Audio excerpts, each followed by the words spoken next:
Okay, so again, we're going to be looking at making our own version of a precedent image that we found that's interesting to us. So looking at the layering of the background, the perspective of the building that's on it, the kind of scale or contextual figures. I'm going to go in just to a generic Rhino model that I have from something else, a sample model, and thinking a little bit about how I would start to make a rendering of this that allows for me to use the qualities that I found in the other rendering and kind of copy them in a way. Make it my own, but use it as a precedent. So the first thing that I know from the other image is that I want to change the angle of the lens, or the lens length. So I probably want it to be something pretty small, and see what that starts to look like. You know, if I can start to get this really forced perspective, that's one of the qualities of the other image that I like. After that, the materials themselves are pretty standard, right? There's just a simple gray that probably represents metal. There's kind of a bluish opaque color that's not very shiny that represents metal siding of some sort. And then there's some very blue glass. So I'm going to go into my model, and you guys can use any of the models that you've been working on, just anything that you can get 2 or 3 materials out of.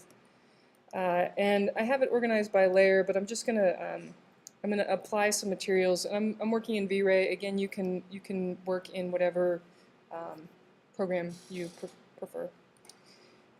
There are let's see if I download this. In Rhino, you under render, current renderer, switch it to V-Ray for Rhino.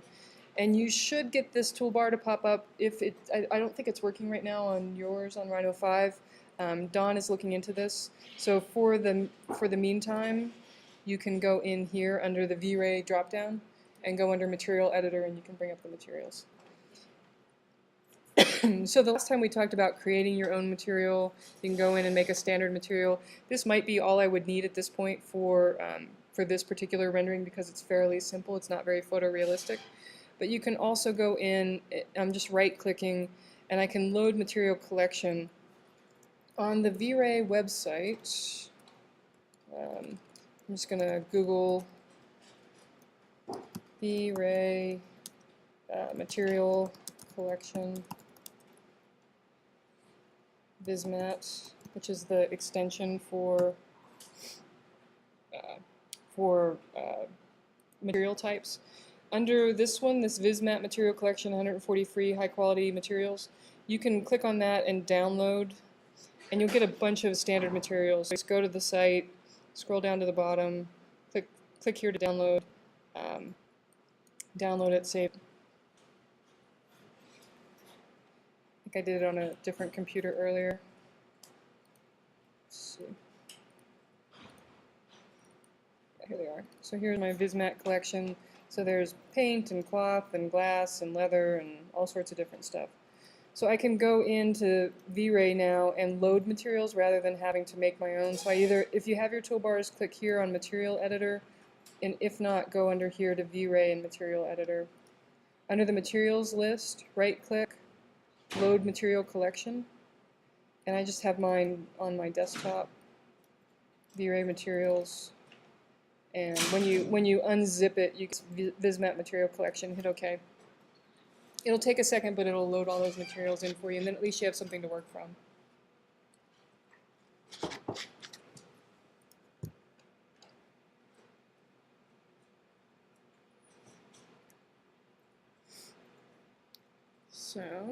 So here I now have a bunch of materials to choose from. I'm going to make this a little smaller. In a minute.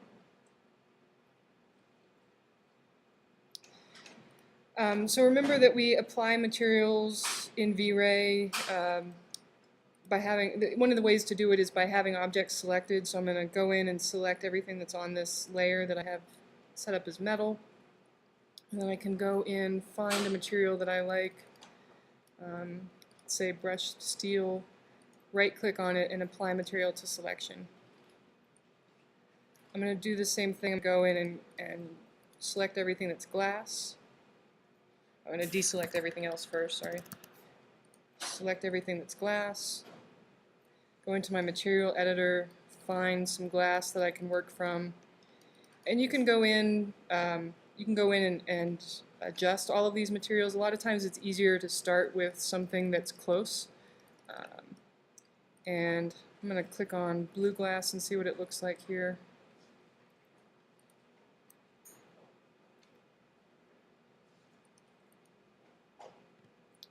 I'm going to apply that to my selection. And then, what else? I'm going to make the roof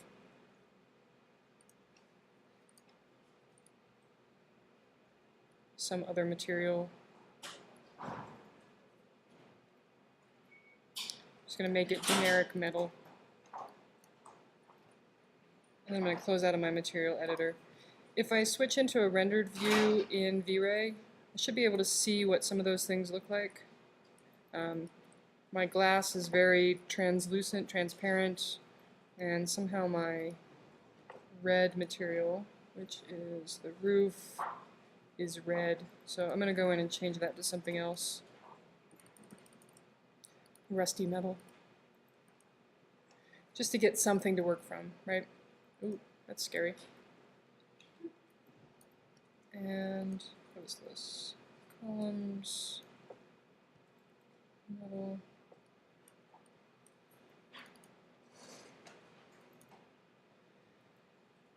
One more update here.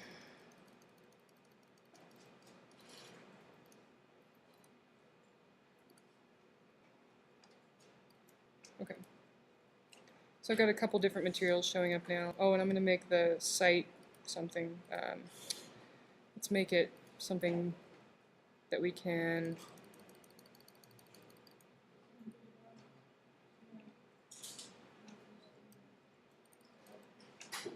I'm just going to make it something green. I'm going to make it a green fiber.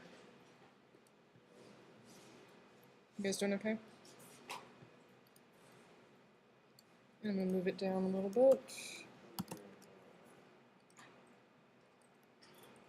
Okay. So I've got a general sense of some material in here. I've got kind of a view that starts to be specific to what my view is all about. I still want to make sure that I'm kind of at eye height. I don't want to be like 20 feet tall looking at this building. It's still probably a good thing to address some of those issues that we've talked about before about sight lines. I'm just trying to get in a view here. And we can turn on our sun, so it's on. I'm actually working in Rhino 4, so I don't have as fancy as sun controls as you do. So I'm going to just adjust this a little bit. And if I click on render, I'm not going to be able to render mine. You guys should be able to. So hopefully you're following along and remember from last time. But basically, once you get all those things set up, you click on render, and yours should work and give you a rendering.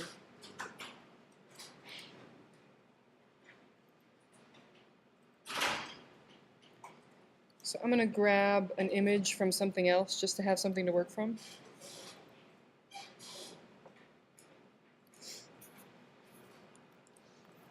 I'm going to grab an image from, let's see,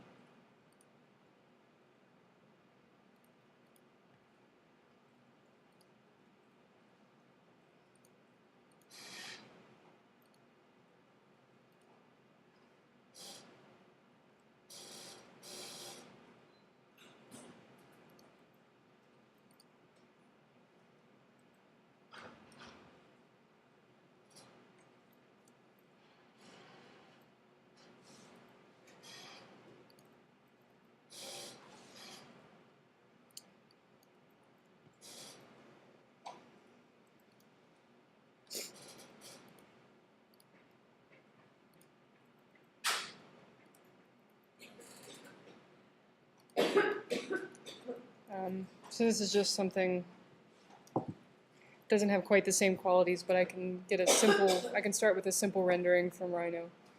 And then looking at the other house that that we're using as or the other rendering that we're using as a precedent, I would go and do some Google searching to start to find either rolling hills, or maybe in my case I want it to be in more of a wooded scene. Look for a background, a sky that has a particular quality, and I can go in and adjust the tones of it so that if I find hills that are better and sky that's better somewhere else. So I'm going to go ahead and do that. Just Google for, let's say, hills. Sometimes you'll actually see the same hills that are in the background of somebody else's rendering. Let's see, what's a good one? This one maybe? I'm going to save this image. I can open it in my Photoshop.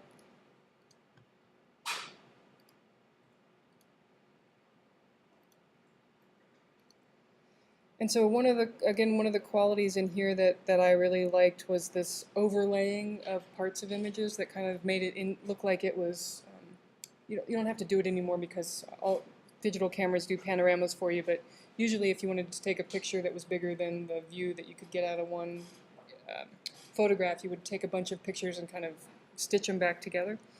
So if I go into hills, I can start to mimic that effect. So I can pick different parts of the image, cut them and paste them, and kind of shift them around a little bit, maybe scale it up or down a bit. I could make this new layer more or less transparent, so I start to get some of those qualities of overlapping or overlaying. I can make it a little bit darker, so under image adjustment,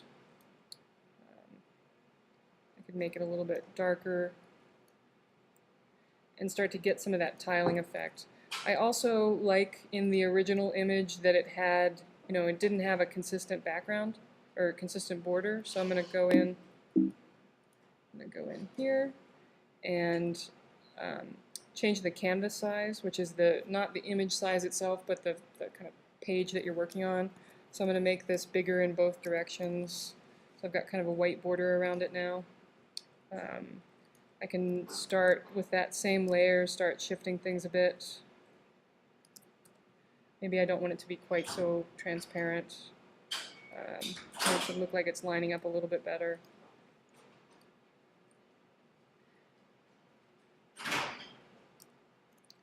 In the background image.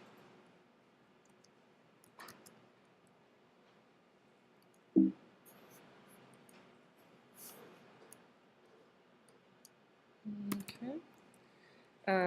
So I can again kind of shift these things around, scale things up and down, and get start getting some semblance of that same quality that I liked. So again, from the background.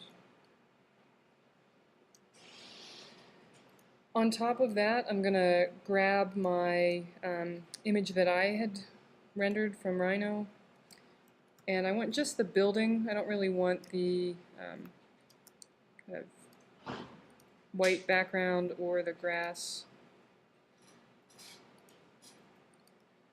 So again, in this kind of style, it doesn't really matter that it's perfect.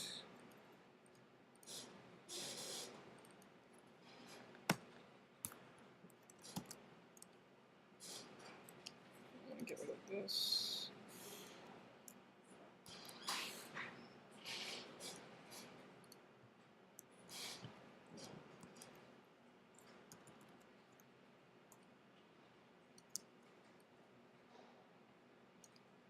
I'm going to bring it in. And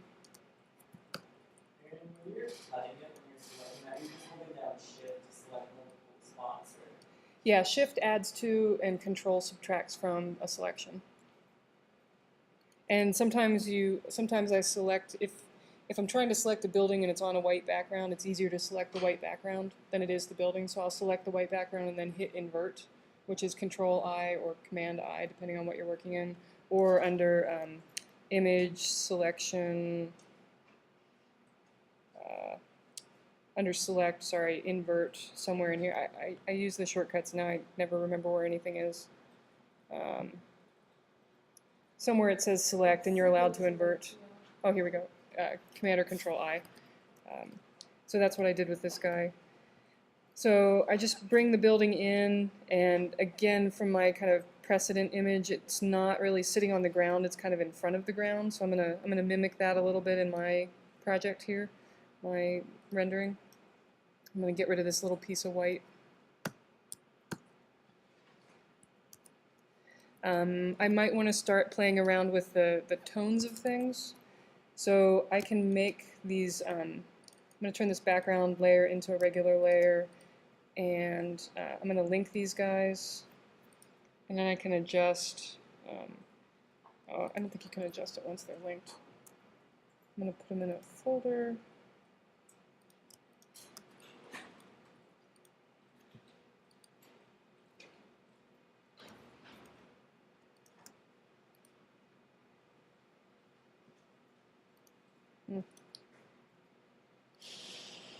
Anyway, I'm just going to flatten the merge visible. Oops, not that. Merge layers, adjustments, hue and saturation. Maybe I want my background to be a little bit less saturated, and I want it to be a slightly different hue, a little bit lighter. I want it to have a little bit more of the orange in it that's kind of in my core 10 of my building. You can go in and adjust the cyan colors, which are the sky, back to more of a blue. And again, I want it to be kind of desaturated, and then the blues a little bit less saturated. I want to do something similar to the building. It's a little bit too saturated at the moment. I'm going to bring it down a little bit, maybe make it a little bit darker. Maybe I want to shift the yellows a little bit.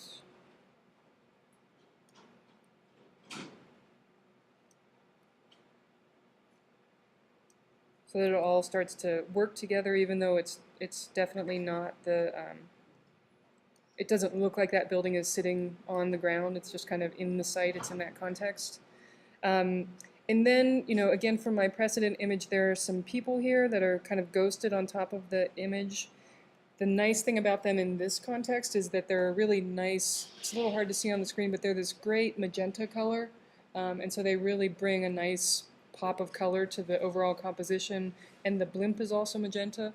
So that's kind of a trick that I'm going to maybe copy in mine. Let's see, what kind of scale figures do we want in here? Maybe a helicopter for whatever reason. I like that it gives you categories now where it has cool helicopters and like war helicopters. Maybe I want mine to be like a drawing of a helicopter.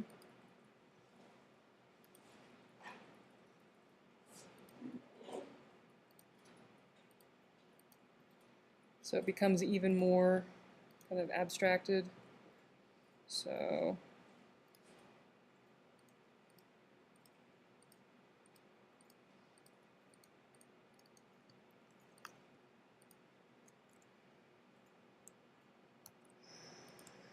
I'm going to take this in and maybe transform it a bit and skew it, rotate. And again, it's something that kind of breaks the field. And then maybe, I don't know, what kind of people live in this little cabin?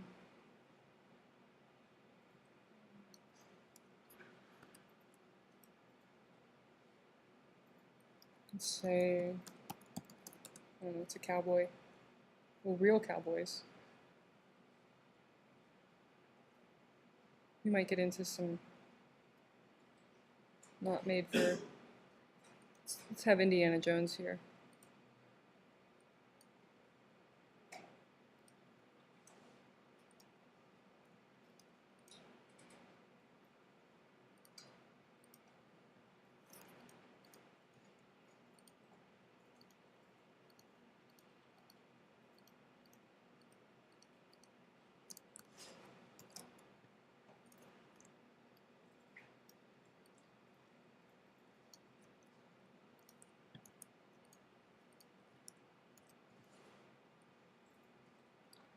So he's either kind of over here a little bit, or he's over here, depending on whatever composition is that I like.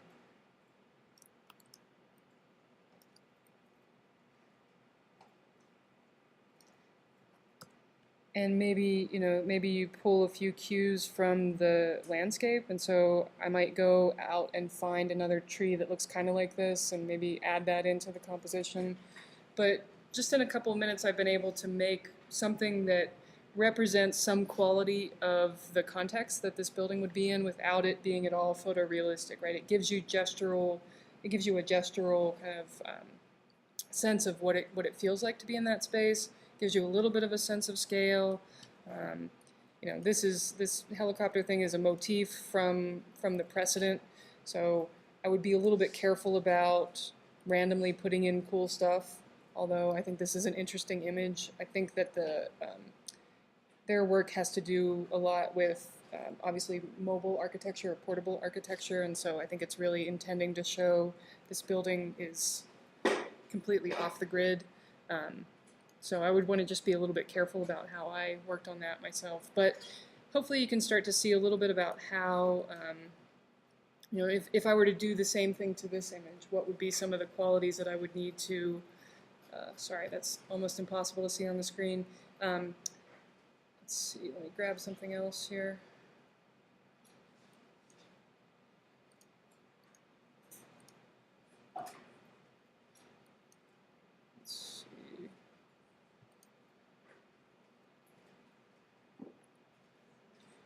If I were to do the same thing with this image, one of the things that I would want to make sure is that my building itself was very white when I was rendering it. I want to have some birds in the background. I want my grass to be really saturated. All of the context is very, very white, right? It's not very material intensive. It's very just about form at this point. So they're talking about this kind of giant skylight into an underground building that also is inhabitable. So getting a sense of what that means and how people are walking across it. So just kind of how you would start to do the same thing to deconstruct any photograph. Here's one where I would make a section perspective and then draw on top of it, right? And then Photoshop in different trees and blue for glass and extend out different lines of the subways. So these are just subways that are drawn on top of it. You can kind of see that they're very pencil-y. Or you would do the section perspective and then just take the shaded portion and put it in the background and multiply your sketch over top of it. So you guys get a sense of how you could start to use precedents to help you? Yes? No? Yes? Thank you. Okay, why don't we take a little bit of time and have you start doing some of these same things, and then I can be here to help answer questions. So if there's a technique that you don't know how to do, or if there's something that you're trying to figure out, and then in about a half an hour or so, we'll get into some more